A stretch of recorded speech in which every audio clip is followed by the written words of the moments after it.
ब्रह्ममुरारिसुरार्चितलिङ्गं निर्मलभासित शोभितलिङ्गम्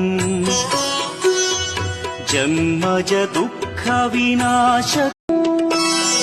ब्रह्ममुरारिसुरार्चितलिङ्गं निर्मलभासित शोभितलिङ्गम्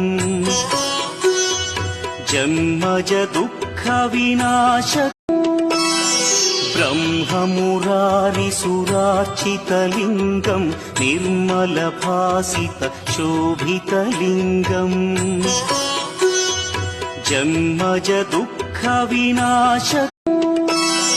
ब्रह्ममुरारिसुरार्चितलिङ्गं निर्मलभासित शोभितलिङ्गम् जन्मज दुःखविनाश